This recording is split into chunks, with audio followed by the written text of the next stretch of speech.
First of all, I want to express my thanks to Dore and to his entire staff for 3 years of terrific collaboration and advice. Dore and I have spoken countless times about these issues. He's taught me a lot. I hope I've maybe taught him something, although I'm sure far less. And he played a very, very important and significant role in this process, and one that I would say was irreplaceable. So, Dore, you have the United States offers its gratitude for all the work that you did. Well, look, it's in our interests in America to support Israel. It's in our national interests. David Glawe, who's our Undersecretary of Homeland Security, spoke at the most recent 9/11 memorial in Jerusalem, one of the most beautiful 9/11 memorials anywhere in the world. And he said something that didn't get picked up that extensively, so I'm going to repeat it here. He said, Israel keeps America safe. And that's very true. And it's a hard thing to really go into detail or to advertise, but it's true. For generations, the American support for Israel was very much, it came from the heart, and it still does. It comes from my heart. It comes from the heart of almost everybody I work with in the White House. It comes from the hearts of millions and millions of Americans. But over the last 5 to 10 years, I would say it also comes from the head. We are, without question, better off when Israel is strong and secure and stable and prosperous. So it is very much an American interest to support Israel in all ways. And understand that when we approach the President's vision for peace and prosperity, we begin with that foundational principle. We support Israel in many, many, many ways, one of which, of course, is in the geopolitical world, but it's not the only way. And maybe on another occasion, we can talk about all the other ways that have nothing to do with the region or the maps or anything else where Israel and the United States work together. But we'll talk today about geopolitical issues and about what we've done. When we got into office, couldn't help but notice that 52 years after the Six-Day War, many of the issues were still out there and lingering, and very little had been done upon them. There had been a treaty with Egypt and return of the Sinai. There had been a peace treaty with Jordan. But the thorniest issues, Jerusalem, Golan Heights, Yehuda, Shomron, were still completely up in the air, with no particular international consensus, and certainly with no positions expressed by our predecessors that gave Israel any hope of any progress. And so we did tackle them. We tackled them one by one. We first looked at Jerusalem. It was perhaps the easiest because there had been a law in the books for the past 25 years that compelled the United States to recognize Jerusalem as the undivided capital of Israel, and yet no president had seen fit to take any action on it. We did. The president made a commitment, and we proceeded with that.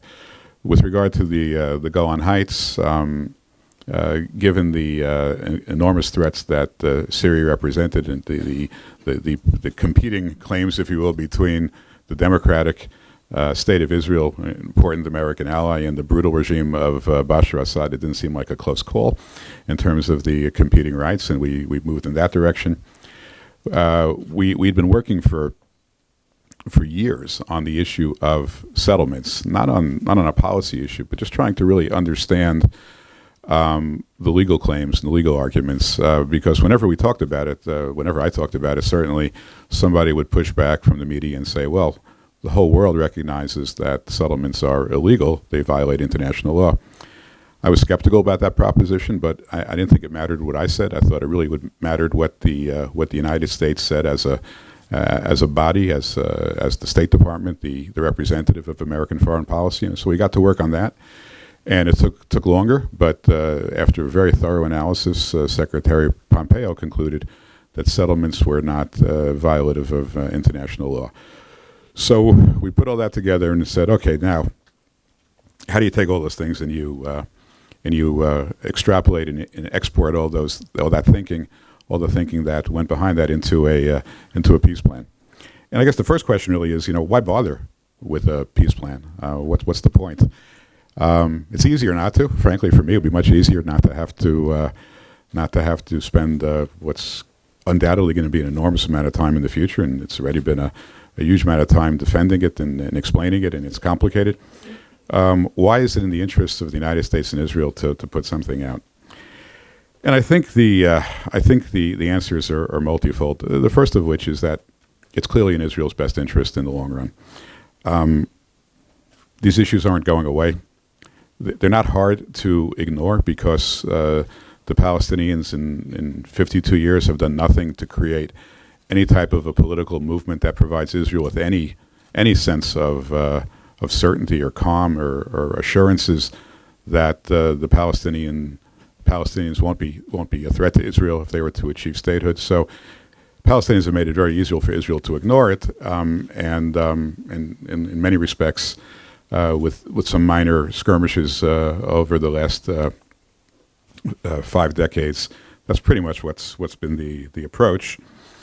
But the issues are out there. The issues are out there with on college campuses in the United States, with the BDS movement, with the nations around the world raising it constantly, with many, as you guys watch the same political debates and movements that I see on television. You see how not everyone in American politics views the world the way we do. And so the question is it possible to design a resolution to the Israeli-Palestinian conflict that accomplishes a few important things? Number one, that protects Israel's security. First and foremost, protects Israel's security. And I want to stop there for a minute because it's by far the most important issue. We start with we look at this issue with a great deal of humility. Humility based upon the fact that we are not smart enough to know what's going to happen in this region tomorrow, a year from now, or 10 years from now. If you look back at 1995, when President Clinton was pushing Prime Minister Rabin to make a deal with somebody, right? First the goal was to make a deal with Syria. And then when that failed, make a deal with Jordan. And then when the Jordanians said, well, we're not going to make a deal with you unless you do something with the Palestinians, he went and Oslo came to be, and then a Jordanian peace treaty came to be. But this all started off with Syria. That was the preferred course of action. Now think about what would have happened. The entire negotiation was premised upon Israel returning the Golan Heights to Syria. And those negotiations were active, and they were moving forward. And they might have, with a couple of breaks here and there, they might have proceeded. Now, in 1985, did anybody anticipate that Syria would become what it became in 2015 or 16? Nobody. So imagine looking back today on that decision. If the Golan Heights had, God forbid, become part of Syria, and people who lived in the Upper Galilee or the Lower Galilee, or just were right on the border of the Syrian civil war, and how many lives would have been lost, and how much danger would have resulted to the Israeli people, because they failed to predict something which nobody predicted in 1995. Syria had been a stable border for many years, maybe the most stable border at that time in 1995. So we start off with the humility that we don't know what's going to happen tomorrow, or the next day, or a year or 5 years from now. Now, with regard to security, we looked at the situation really as three options. Who's going to provide security if there's a future Palestinian state? Choice number one, which had been advocated by many of our predecessors, was an international force. Israel, for good reasons, could never accept an international force, nor could we. We see what happened in Lebanon just 15 years ago or 14 years ago, when there were 10,000 rockets in the arsenal of Hezbollah, and the war ended, and UN Resolution 1701 came into place, and the resolution required that Hezbollah disarm, and that disarmament was going to be overseen by UNIFIL, the United Nations forces in Lebanon. How did they do? Well, we know how they did. They failed, because today we know that Hezbollah has 140,000 rockets instead of 10,000 rockets. They're far more dangerous than they were then. The quality of their rockets have gotten better. And we can come up with 2 or 3 other examples as well. International forces don't work. What's the second choice? The second, let's dispel perhaps the fourth choice immediately, which is that the Palestinians could take care of their own internal and external security. I think even they don't believe that they can. So that one is the easiest one to dispel. So the second choice is that American troops will somehow take responsibility for the security of this new Palestinian state. The simple answer is we're not prepared to do that. The longer answer is that Israel doesn't want it either, because I think the best way to jeopardize the relationship of the United States and Israel is to have American soldiers dying on Israeli soil. One of the great decisions made by the state of Israel at the beginning of its existence was that Israel would defend itself by itself, would not call for American troops, and I think that's exactly why this relation has grown and flourished with an enormous amount of mutual respect. And so if you just kind of eliminate all those choices, you're left with one choice, which is that the state of Israel will defend this region. They are by far the best equipped to do it. They are by far the best incentivized to do it. And security is simply not, it's not a game. It's not a political issue.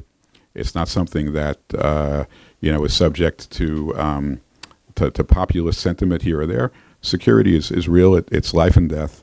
And from the beginning, we respected Israel's security needs, which I think is the primary reason why we were able to move forward in other directions with the Prime Minister and others who we had discussions with. Some of the other key points of the plan. We learned from the past with regard to evacuations. They're inhumane, they don't work, and they would place enormous stress upon the fabric of Israeli society. Was Gaza 2005 or 6? I forgot it. 2005. 2005, 8,000 Israelis were living in the Gaza Strip, about as remote from central Israel as you can get. I'd been to Israel at that point, I think, maybe 50 times. I think I'd been to Gush Katif once, and those 50 times, you would think if there's any place where you could easily evacuate 8,000 people, it would be in Gaza, and it wasn't easy. It was the farthest thing from easy. I watched those videos of soldiers crying with the residents and the enormous strain it took, and it visited upon the Israeli people. Why would we ever want to put Israel through that again, especially on a dimension far greater than ever happened in Gaza? I mean, you're talking about the biblical heartland of the state of Israel, and not 8,000 people, but however you slice it, 10, 20, 50, 100,000 people. I mean, it's just, we can debate, with people on the right and the left, whether it's a good idea or a bad idea, whether it's right or wrong. It's just not going to happen. It's just not something that we would ever expect to happen, because we've seen the movie before. We saw the trailer, not the movie, we saw the trailer before. The trailer was pretty ugly. We're not anxious to see the movie. So that's so we start with, we use that sort of as a foundational principle. Borders. The notion that the 1949 armistice lines are anything other than armistice lines is something that we frankly never understood. What happened in 1949? Israel's enemies agreed to stop fighting along a certain green line, with the understanding that they were not recognizing any of Israel's borders to the west of that green line. They were going to rearm, and they were going to take another shot at destroying Israel whenever they felt like it, which they did feel like in 1967 and 1973. So these armistice lines had somehow morphed over time to into some kind of a natural border, and we just don't accept that. What we do accept is that there are several million people living in Judea and Samaria who do not accept Israeli rule, or claim not to accept Israeli rule, whose life is suboptimal given the challenges of security that exist, and that deserve better. And this is a dispute that both they and Israel would be better off resolving, not as a matter of legal principles, because there really aren't any that would end the dispute, but as a basis of direct negotiations where people's lives can improve and people can live and achieve aspirations of independence and dignity and prosperity. And that's what we tried to design. People, I don't think people really understand the extent of the proposal made by Israel. I think the world tends to view it as highly pro-Israel. Look, we are instinctively pro-Israel, but this plan is, and I've said this before, this is not a gift to a political leader. This is a gift to Israel. It's a gift to Palestinians. It's a gift to the region. It works for everyone. To the Palestinians, they have the opportunity to more than double their existing footprint in area A and B, the ability to expand Gaza beyond its existing borders, to connect Gaza to Judea and Samaria in a way to create some level of cohesion. There's a means of traveling, straight from north to south or east to west. There's been references to this as these are a bunch of cobbled together territories. No, there will be, whether it's a bridge, a tunnel, or some other connection, there will be a means of going north to south and east to west, in the same way that when I used to go to work every day in Manhattan, I used to go from Long Island. I used to go through the Midtown Tunnel. Now, if you tell me that I'm traveling underwater, I'd have no idea. I never saw a drop of water in 35 years of commuting to work, because that's how tunnels work. And so, from the air, how it looks, who cares? From the ground, it will be we have created the prospects for a state that has connectivity north, south, and east to west, and I think in a way which is far more advantageous to the Palestinian people than today. But I would not underestimate the amount of courage it takes to put out a map of a Palestinian state. To those people who say, well, it's not big enough, or it's double the footprint, it's double Gaza, it connects the two, and I can tell you plenty of people that saw this map on the Israeli side. When they first saw it, they gasped, because what is that you put there in the middle of Israel? And it's for good reason. For good reason. I mean, the Palestinians have made it very, very easy for the Israelis to just ignore the prospects of the possibility of a Palestinian state. It's not politically easy to do this. But as I said, if you create enough of the right structures, and there's one other point about the structures, and I take to heart General Cooper-Wasser's points, and they're all good points, and they're all points that I think have to be fleshed out further. But we've done something here not just for Israel, but for the Palestinians as well. When we talk about the conditions to statehood, in addition to requiring an end to the pay for slay, as General, as you pointed out, or other malign activity or incitement or other activity which is not conducive to being a good neighbor, we've also said that there needs to be a system of laws in place that protects human rights, freedom of religion, freedom of the press, to create a real democratic society. Why? Because at the end of the day, those are the only societies that last. I mean, other societies that they last for a while, but they're not good partners in the long run.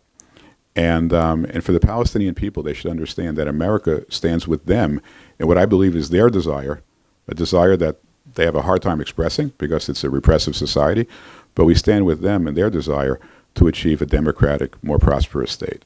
And we're not putting our fingerprints on any new state that doesn't have those characteristics. We think that Israel has gone a long way in agreeing to a freeze of construction in the territory that this plan allocates in Area C to a Palestinian state. It's a significant commitment. In exchange for that, we've agreed, as you know, when we complete this committee process, which the president spoke about, which is getting lots and lots of attention. I would point out, just parenthetically, right now, that the president put out a plan for the next 100 years, not the next 30 days. I understand the next 30 days people want to talk about it because of the elections, but I would encourage everyone to take a step back and a deep breath, because this is something that, if done right, can ensure Israel's security and bring great prosperity and dignity to the Palestinians if it's done right. and done over the next, and again, for the next 100 years. And that was our perspective. We're not going to get any more involved than we need to be, hopefully not at all in Israeli politics, but just that is our perspective on this. But in any event, this is something that I think is correctly structured. We're very encouraged by the reactions that have been observed by the neighbors, by others. This will have to take its course. We're not anticipating breakthroughs in the next week or 2 weeks or 3 weeks. So this is something we want to proceed with for the long term. But I think that when the dust settles, I hope people around the world understand Israel's made a firm offer to more than double the Palestinian territory and to create a Palestinian state on specific terms and specific conditions and specific territorial dimensions. And that, my friends, is an enormous breakthrough that no one has seen over the past 52 years. You can go back through all the great conferences and summits and agreements, whether it's Oslo, whether it's Y, whether it's Geneva, whether it's Madrid. You can go through all of them. I defy anyone to read any of those documents and tell me exactly where the borders of Palestine and Israel begin or end. And you can't. And so this is an enormous step forward, and I congratulate the Israeli government on having the courage to move forward in this matter. I thank Dore and his team for helping us, and others who were provided us with such great insights as we went along the process. And let's just give it time. Give it the time to digest and to understand. And yes, it is a clear pathway to Israeli sovereignty over their biblical heartland, and we're looking forward to proceeding with that as we complete this process, which will not be an unduly protracted or long process. But more importantly, I think, is to demonstrate to the world that Israel is not seeking to subjugate another people, that they're prepared to live in peace and dignity with neighbor, but they're not prepared to commit suicide either. And I think this threads that needle in as good a way as we can. It was a narrow hole that we had to stick that thread, but I think we threaded it as best we can, and we hope this makes a long-term contribution to the security and the stability of the region. Well, look, first of all, the question is. The question is, if I can summarize, the question is, what is the timing of or the procedures with regard to Israel applying its laws to the territory that is provided to be part of Israel under the plan, and is the United States preventing Israel from taking any action? Well, first of all, let me say, look, the United States can't prevent Israel from doing anything. Israel's a sovereign nation. Israel can do what Israel wants to do, and we have no control over Israel in terms of its sovereign actions. But if we're talking about what we understand the agreement to be with the Israeli government, it's that we will begin a process, and that process is literally just about to begin. A 6-member committee, three appointed by Prime Minister Netanyahu and 3 appointed by President Trump. I'm not going to give the names of the 6 members, but I'll tell you who one of them is. One of them is going to be me, and we're going to go through the mapping process to convert a map which is drawn at a scale of more than 1 million to 1 into something which is really shows on the ground how the territory will be put together. It's not unduly difficult, but it's also not simple, because there's a lot of there are some judgment calls. We don't want to do this piecemeal. We think it's a mistake to have Israel make one decision and then we have to react on a second decision.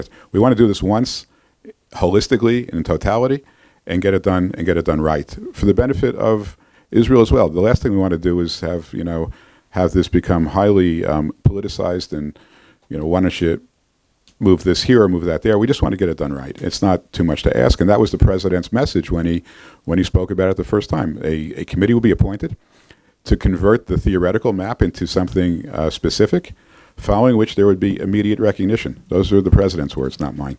And then that's what we would hope the Israeli government would proceed, because that was our understanding. Yes. Dan Williams from Reuters. Thank you, Ambassador. Beyond completing the committee process that you just referred to, does the U.S. require that the Israeli elections of March 2nd be a thing of the past and the installation of a formal permanent government rather than a caretaker government? No, we don't think that the process will be completed before March 2nd. We have a sense in our own minds as to what's involved, the amount of time it will take, the demands on the committee members. I'm the only one who lives in Israel. There'll have to be some visits and some tours, and we just don't think it's going to happen before March 2nd. But beyond that, the committee will proceed as quickly as it can. Does the administration require the installation of a formal permanent government rather than a caretaker government? We have not made that demand. No. Rafael Arendt from the Times of Israel. Ambassador Friedman, if I may ask a question about the 4-year time frame. It's question number one. If vision, the goal of the vision is to create eventually a peace deal, why is Israel allowed to take its spoils already right now when the Palestinians have a long list of requirements to fulfill before they get their part of the bargain? And in case the Palestinians do not come to the table, reject the deal, what is the vision for after these 4 years? Will Israel be allowed to apply sovereignty over the other parts, the parts that are not being turned into a Palestinian state? Thank you. So let me answer the second question first, because it's a little bit shorter answer. The answer is at the end of 4 years, if there's no progress and no basis to extend that period of time, and that would be an extension that the parties themselves would have to agree to, then it would return to what it is today. It would be it will continue to be under the administration of Kogat, and that will continue after the 4-year period. And hopefully there'll be another initiative, but we don't have there's no specific event that occurs when the 4 years expire. It's just we will go back to where we are today as to that territory. Your first question, I think, is a good one and an important one, and what it does is it bridges the asymmetry between Israel and the Palestinians. This is a completely asymmetric relationship. Israel is a democracy. You can hold it to its word. It has an enormous relationship with the United States on multiple levels, and that relationship is very solid. It is in a position today to keep its part of the bargain. The Palestinians today are not in a position to keep any bargain. The Palestinians are not united. Their government is not democratic. Their institutions are weak. Their respect for the types of norms that we hold dear, whether it's not just democracy, but human rights, freedom of religion, freedom of the press, are non-existent. And so you have to bridge that asymmetry by saying, well, if Israel's ready today, why shouldn't they get what they're agreeing to today? If the Palestinians are going to be ready in 4 years, well, then they can get what they get in 4 years. And the only way, I think, to induce Israel to make the kind of commitments today that will have ramifications for years to come, is to provide them today with what they're entitled to in exchange for that. And so I have no doubt that that Israel would never agree to a naked freeze of 4 years just on the possibility that the Palestinians might be willing to negotiate, and B, achieve the milestones that we just couldn't have gotten there. And to us, it was very important to go to the Palestinians, who were, as again, asymmetrically, they're not ready, to say to them, look, you don't have to say yes or no today. Okay, we understand you're in a very difficult position. You're not united. You have numerous streams of conflict that kind of weave throughout your body politic. So take your time, digest it, and you will not be penalized by the passage of time. If it takes you 3 or 4 years to get there, the territory that is earmarked for you, the integrity of that territorial opportunity will be preserved. Israel's never agreed to a 4-year freeze. They agreed to a 10-month freeze, and it was a complete waste of time, at the demand of Hillary Clinton. So, in the simple course of negotiations. It seemed like a very fair trade for us, for the Palestinians, and for Israel. Well, first of all, there is no way that any president that preceded President Trump would recognize Israel's annexation of anything at any time. So don't suggest that we are somehow being harsher than prior presidents. Look, the president got up and he made a speech, and he said there will be a committee, and the committee will go through a process. The process will not last very long, but we want to go through a process. The politics seem to be emerging that people are saying, who cares about the process? Let's go do what we want.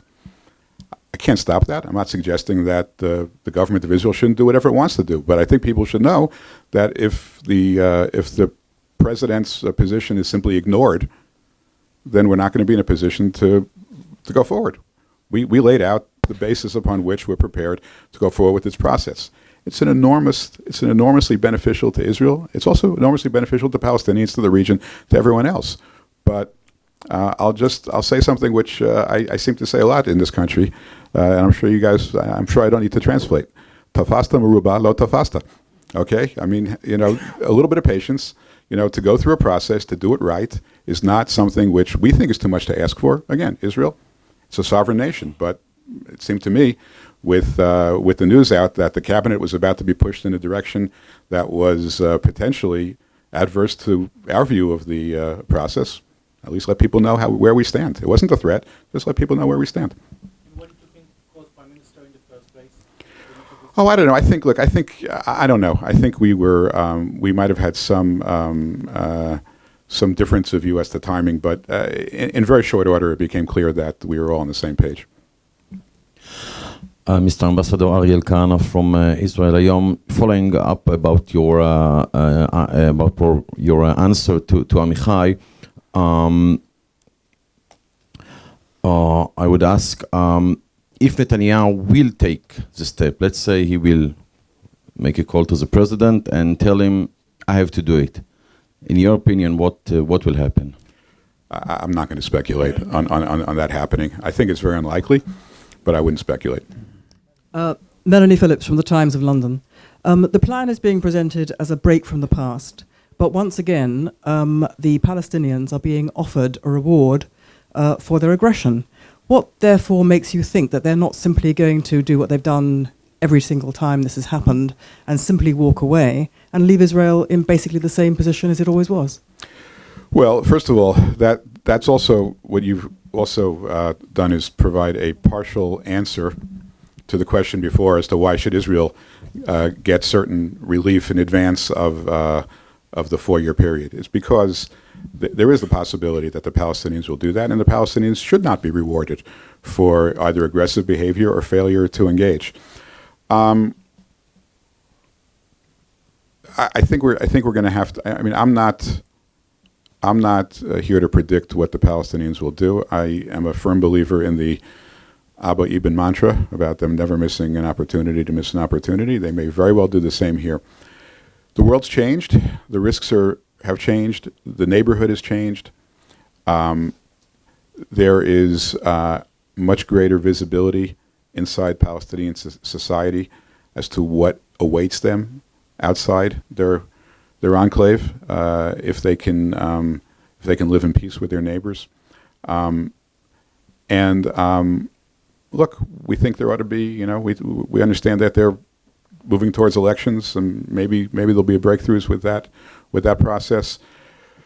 Maybe some of the friends of the Palestinian, the local friends, if they're good friends, they're really good friends, they'll tell them they ought to sit down and engage on this. But we're going to take it a step at a time. And as I said, one of the key principles here is that this is a 4-year option. And that's exactly because we expected very little in the short run. I'm Alan Baker, former ambassador, former legal advisor to the Foreign Ministry, presently the resident lawyer, international lawyer here at the Jerusalem Center. My question is basically from a lawyer to a lawyer, or from an ambassador to an ambassador. I'm a former lawyer. Oh, okay. Yeah. A recovery lawyer. So we're quits. The plan itself, and your own words today, refer to deal, vision, plan, negotiated peace agreement, package of compromises, and you yourself said just a few minutes ago, pathway for Israeli sovereignty, pathway. My question as a lawyer is it a basis for negotiation, or is it an interdependent package that needs to be agreed upon by both sides? Or, as has been asked today, is it something that's open for either side to take what he or she likes and implement immediately, unilaterally, or does it all have to wait for a negotiated arrangement? Thank you. Okay, so there's I would look at it like this. I think there's the deal, and then there's the deal within the deal. The deal itself, which is the long document that you've read, is a reasonably comprehensive. I mean, if one were to actually sit down and negotiate every point, the document would grow probably tenfold. But it's a reasonably comprehensive outline of the terms upon which Israel and the Palestinians will exist, two separate states side by side, a nation state of the Jewish people, a nation state of the Palestinian people, with overriding Israeli security control upon the borders that are laid out. Now, we think it's a basis for negotiation. It's certainly not something the United States would impose on either side. And to the extent that the parties negotiate different terms that lead to peace, we obviously would be delighted to see that happen. We have no pride of authorship. In terms of the deal within the deal, that is the agreement that we've reached with Israel, that if Israel maintains this optionality for 4 years, creates a 4-year settlement freeze with regard to the 50% of Area C that's allocated to the Palestinians, if they achieve that freeze and agree to negotiate, use this plan as the basis for negotiation, which the Prime Minister has already done. He said that this plan will be the basis for negotiation. Then, upon Israel applying its laws to the territory that is earmarked for Israel within Judea and Samaria, that is laid out on the map, upon them doing that pursuant to this committee process, which we just talked about, then the United States will recognize Israel's application of its laws. So you have the bigger deal, and then basically what I would refer to as the implementing agreement, which in order to keep this open for 4 years and not throw it back in a drawer, the United States has agreed to recognize Israel's application of laws as you will, if you will, I don't know if the right word is compensation, but as an inducement for Israel to keep the other territory open for a future agreement. Jordana Miller, I-24 News and ABC News. I now have a question out of that answer. Mm-hmm. The deal within the deal, is that then not a deal that the United States is helping to mediate a negotiation? That's my first question. The second is, you talked a lot today about security, borders, settlements. U.S. officials have said to the Palestinian side, come and negotiate. You also have said that. What specifically is up for negotiation? It doesn't sound like a lot is. Well, first of all, on the first point, the critical issue for years has been the Palestinian complaint that Israel is creating facts on the ground that over time deplete the possibility of a two-state solution. And in order for us, it was important to us to freeze that process, to freeze that depletion so that there would be, if the Palestinians come to the table and if they agree to a two-state solution along these lines, that the territory be there for them. If we didn't have that freeze in place, 4 years from now or whatever the timeline would be, this could be rendered academic, because there frankly is no reason for Israel to discontinue its process. There's strong political support behind it, and the idea would be to keep that option alive. Well, to keep that option alive, Israel's never agreed before to anything more than 10 months, and it was a waste of time. So to agree to that type of a concession, and recognizing the fact that the communities that we're talking about highly unlikely to be going anywhere anyway. As we've already said, we don't support any notion of evacuation. These are large communities. There's hundreds of thousands of people that live in these communities. So it seemed like a small price to pay to recognize Israel's sovereignty over this territory in exchange for that territorial freeze. This is not something we mediated. This is something that we obtained as a commitment from Israel in order to keep this option alive, and we were willing to recognize its sovereignty in exchange. So just to yeah. confirm, there is no stage where the U.S. mediates these negotiations between the Israelis and Palestinians. You're leaving it to them to do it based on this outline. I think you might be conflating two different points. The larger point is the freeze and the recognition of sovereignty. Neither one of them bring peace. Okay, they're interim steps to achieve territorial integrity for the Palestinians and to, in exchange for that, recognize Israel's sovereignty with regard to communities that are unlikely under any circumstance to not be part of Israel in the future. So it seemed like a small price to pay in order to obtain that opportunity. The bigger deal, okay, now that you've created that option, the option is now alive. It's in place. It's 4 years. It's going to last for 4 years. The clock is ticking, but it's ticking very slowly. It's a lot of time. Now, can the Israelis and the Palestinians sit down in that environment and negotiate peace? And there we'll certainly be playing a mediating role if we're asked to. We expect we will. And so the bigger deal, we are continuing to engage as mediators, but ultimately it's up to the Israelis and the Palestinians through direct negotiations. Thank you. We're done with the questions. Right, Ruthie, she's been waiting. Okay. She's waiting. I've been waiting so patiently. Yeah. Ruthie Bloom from JNS and the Jerusalem Post. We've seen in Iran that there are many more voices now, pro-America, pro-Israel voices. They wouldn't step on the American flag and the Israeli flag recently. Is there anything that you know behind the scenes to suggest that there is anybody in the Palestinian Authority who is feeling that way and would like to switch this over to a desire for a state and not a desire to destroy Israel? Yeah, look, I wish I could speak more candidly about this, and at this point I can't because I need to preserve confidences. But we're so encouraged by reactions we've gotten from within the Palestinian community, from within the pro-Palestinian environment, from regional neighbors. This is, and this I think accomplishes two things. First of all, I think